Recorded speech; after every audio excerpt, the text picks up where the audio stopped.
Shalom, on va parler de Parashat Bereshit. Akadosh Baruch Hu, il a créé le monde en 6 jours et le 7e jour il se reposa. On va voir en détail, rapidement comme ça, qu'est-ce qu'Akadosh Baruch Hu, il a créé chaque jour. Au commencement, Dieu il a créé, c'est-à-dire le dimanche, le premier jour, Akadosh Baruch Hu, il a créé le ciel et la terre. À cette époque, Akadosh Baruch Hu, il a créé le ciel et la terre, il faut savoir que la terre elle était obscure. Et l'esprit de Hachem, il planait sur la surface des eaux, il n'avait rien du tout. Et Akadosh Baruch Hu, il a créé le ciel et la terre. Et après Akadosh Baruch Hu, quand il a fini d'écrire, il a dit Yehi Or, que la lumière soit, et la lumière fut. Et au moment que la lumière fut, elle était mélangée avec les ténèbres, avec l'obscurité qu'il y avait dans le monde. Et Akadosh Baruch Hu, il a séparé la lumière et les ténèbres. Et il a donné un nom à la lumière, il a dit tu t'appelleras Yom, jour. Et aux ténèbres, il a appelé Laïla. L'obscurité, il a appelé Laïla. C'est-à-dire dimanche, pour résumer vite fait, Akadosh Baruch Hu, il a créé 3 choses et il a fait une chose en plus. Les 3 choses qu'il a créées, c'est le ciel et la terre et la lumière. Et la chose qu'il a fait, il a donné des noms. Il a donné des noms aux ténèbres, que ce sera Laïla, nuit, et la lumière, jour. Akadosh Baruch Hu, il poursuit sa création, son œuvre. Lundi, Akadosh Baruch Hu, il sépare entre les eaux de la terre et les eaux du ciel. Mardi, Akadosh Baruch Hu, il rassemble tous les eaux qu'il y a sur la terre dans un seul endroit.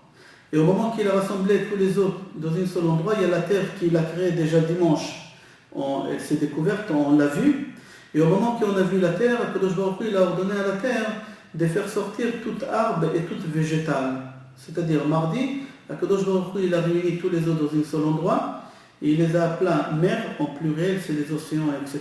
Et la terre, il a appelé terre, d'accord, terre sèche, et il a donné l'ordre à la terre de faire pousser les arbres et toute végétale.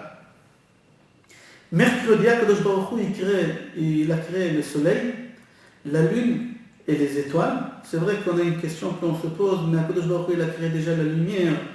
Il a créé déjà dimanche. Ok, c'est pas la même lumière. Il faut voir Rashi sur place que la lumière du premier jour et la lumière de mercredi, c'est pas la même lumière.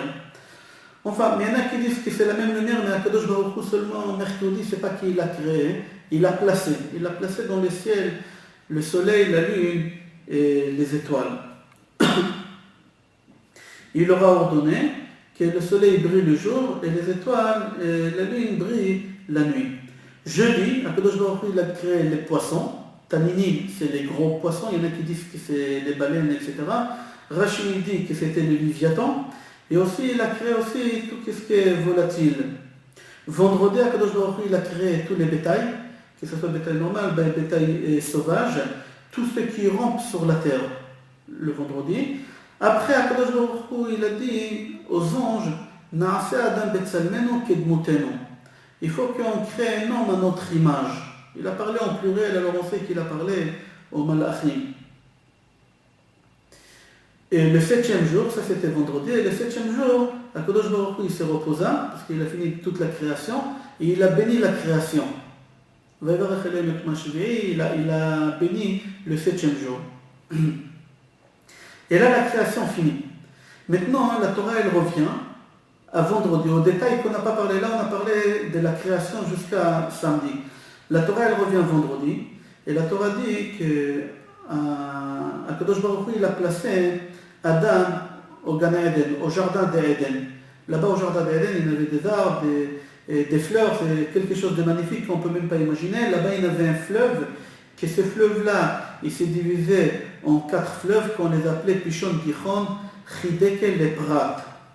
Akadosh Baruch Hu, il ramène vendredi tous les animaux devant Adam. Et il demande à Adam, il lui dit, tu leur donnes des noms. Et Adam, il a nommé tous les animaux. À la fin qu'il a fini, Akadosh Baruch Hu, il a dit, Adam levado, c'est pas bien que l'homme soit seul, il faut que je crée quelqu'un avec lui. Akadosh Baruch Hu, il endorme Adam, c'est la première anesthésie. Et au moment qu'Adam dort, Akadosh Baruch Hu, il lui prend une côte de son corps, et de ça, il a créé la femme. Adam, quand il se réveille, il voit la femme, et il dit, moi je m'appelle Ish, toi tu es pris de moi, une partie de moi, tu fais partie de moi, alors tu t'appelleras Isha. Moi Ish et toi Isha. Akadosh Baruch Hu, il a béni Adam et Chava avant Shabbat, il leur a dit pour vous, multipliez-vous, fructifiez-vous, conquérirez la terre, etc. Et il leur a béni, vous allez voir la bracha là-bas. Et avant Shabbat, Akadosh Baruch Hu, il leur dit une seule chose, je vous demande, vous êtes dans le jardin d'Éden, vous pouvez consommer tout ce que vous voulez, mais il y a une seule chose que vous n'avez pas le droit de consommer, je précise bien de consommer, c'est l'arbre de la connaissance, Etz Hadar. Il y en a qui disent c'est la pomme, il y en a qui disent que c'est la figue, la vigne, etc. On ne va pas rentrer, il les a mis en garde, on ne va pas rentrer dans le détail exactement c'est quoi le nom. Le serpent, il faut savoir qu'à l'époque, le serpent, il avait 2 jambes, il marchait. Il était très très vicieux. Il est parti voir Chava, il a dit à Chava, est-ce qu'Hachem vous a interdit de manger les fruits de Gan Eden, de jardin d'Eden? Il lui a dit, c'est pas exactement ça. Kadosh Baruch Hu nous a interdit de toucher et de manger l'arbre de la connaissance. Et il a rajouté, Kadosh Baruch Hu, il n'a pas dit de ne pas toucher l'arbre de la connaissance, il a dit de ne pas manger, il a changé, c'est pour ça aussi il a été puni. Qu'est-ce qu'il fait le serpent? Il était malin, il pousse Chava sur l'arbre, il dit, tu vas, voilà, tu as touché, il t'a rien arrivé. C'est-à-dire que Dieu, il ne veut pas que vous mangez de l'arbre de la connaissance parce que vous allez devenir aussi intelligent que lui. Et comme lui, il ne veut pas, alors c'est pour ça qu'il vous a interdit de manger ça. Chava, elle est convaincue. Qu'est-ce qu'elle fait? Elle prend la pomme et elle mange. Elle prend, elle va voir son mari. Elle lui dit, tiens, goûte de ce fruit-là, il est très bon. Et elle a réussi à le convaincre. Au moment qu'Adam aussi il a mangé, Adam et Chava, ils ont eu la connaissance. Et ils se sont rendus compte qu'ils étaient nus. Dès qu'ils se sont rendus compte qu'ils étaient nus, qu'est-ce qu'ils font? Ils ont fabriqué des habits avec les feuilles de la figue. Soudain, Adam il entend Akadosh Baruch Hu. De peur, il se précipite, il va se cacher. Akadosh Baruch Hu, il dit à Adam, Ayeka, où tu es? Adam, il répond, il dit, j'ai entendu, je t'ai entendu, j'ai eu peur, je me suis caché. Pourquoi tu t'es caché? Il dit, parce que je suis nu. Akadosh Baruch Hu, il dit, comment tu sais que tu es nu? Tu as dû manger de l'arbre de la connaissance. Et Adam, lâche comme il est, tout de suite il dit, c'est pas moi, c'est la femme que tu as mis avec moi. La femme, qu'est-ce qu'elle fait? Tout de suite elle balance sur le serpent, elle dit, c'est le serpent qui m'a poussé, qui m'a convaincu, et j'ai mangé. Akadosh Baruch Hu, le Créateur, demande qu'est-ce qu'il fait, il prend les 3, d'accord, et qu'ils ont fauté, et il les punit. D'abord il a commencé avec le serpent, il lui a donné 3 punitions. La première punition, il a dit, Al-Ghefandra, tu vas ramper, tu ne vas plus marcher, il lui a enlevé les 2 jambes. Tout ce que tu vas manger, il aura le goût de la terre. Et 3e punition, tu seras toujours en guerre avec l'homme et l'homme il sera en guerre avec toi. Chaque fois quand on voit un serpent, on a peur, on essaie de le tuer tout de suite. Et lui, dès qu'il nous voit, il a peur qu'on le tue, il essaie de nous tuer avant. Ça, c'est le serpent. Après, Akadosh Baruch Hu, il maudit Chava, la femme, et il lui dit qu'elle souffrira pendant sa grossesse, pendant les 9 mois de grossesse, elle souffrira pendant l'accouchement, et elle souffrira pour grandir ses enfants. À chaque fois quand ils seront malades, elle va être beaucoup plus mal que son mari, etc. Akadosh Baruch Hu, il l'a créé avec quelque chose de spécial par rapport aux hommes qui n'ont pas cette sensation que la femme a quand les enfants ils sont malades. Après, Akadosh Baruch Hu, il punit l'homme, Adam. Akadosh Baruch Hu lui dit, tu vas travailler la terre, et la terre, pas toujours, elle fera sortir les fruits que tu t'attends. Tu travailleras pour rien. Avec la transpiration de ton front, tu mangeras ton pain. Et la 3e malédiction, il a dit, de la terre tu es, de la terre tu reviendras, tu retourneras. Après ça, Akadosh Baruch Hu, il aura créé des tuniques en cuir, des habits en cuir, et il les a renvoyés des Gan Eden de paradis.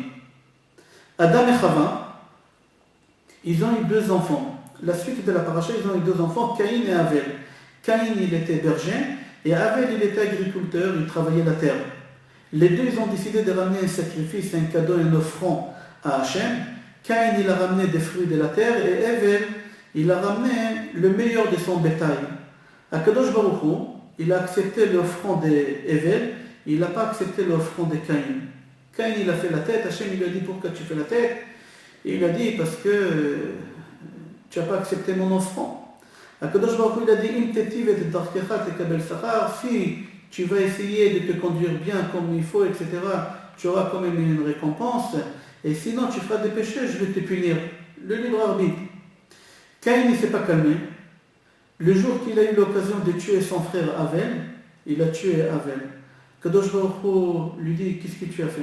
Le sang de ton frère, tu l'as caché, tu crois que je ne suis pas au courant, le sang de ton frère crie de la terre, pourquoi tu as fait une chose pareille?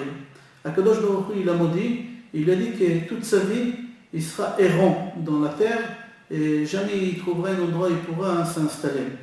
Et comme à l'époque la terre elle était vide, il n'y avait pas encore des habitants, il y avait beaucoup de bêtes sauvages, c'était dangereux. Akadosh Baruch Hu, il lui a donné une lettre sur le front, il y en a qui disent c'est le rey, comme ça les animaux dès qu'ils le voient, ils ont peur de lui, ils ne peuvent pas l'attaquer. Et c'est la protection qu'il a eue. Le monde il continue à se développer. Adam il a eu un enfant qui s'appelait Shet. C'est un troisième enfant, Caïn, Abel qui en a parlé, et Shet qu'il a eu. Shet, ses arrière petits-enfants, il avait Kenan, Mahalalel, Yered, etc. Et le dernier il s'appelait Noach. On lui a donné le prénom Noach par prophétie, parce que Noach ça veut dire consolation. Et c'est lui qui va consoler le monde suite au déluge qu'il va y avoir et la malédiction qu'il y a au déluge et la malédiction qu'Akadosh Baruch Hu il a donnée sur la terre. Noach, à la fin de la paracha, nous raconte que Noach il a eu 3 enfants, Shem, Ham et Yafet. La terre elle a été corrompue, là-bas dans Parashat Noach on parlera de Hashem, elle a été corrompue. Akadosh Baruch Hu il n'a pas aimé la façon que les gens vivent, et il a raccourci la vie. À l'époque on vivait très très longtemps, il a raccourci la vie. Il aura dit maximum que l'homme vivra, ça va être 120 ans, comme ça il a l'occasion de pouvoir faire tchouva beaucoup plus rapidement que d'attendre sans savoir quand la vie elle est limitée pour faire tchouva. Et la paracha finit en disant Noach matzachem be'anei Hashem, Noach il a trouvé grâce aux yeux de Hashem. Je vous souhaite Shabbat Shalom, Kol Tov, à bientôt.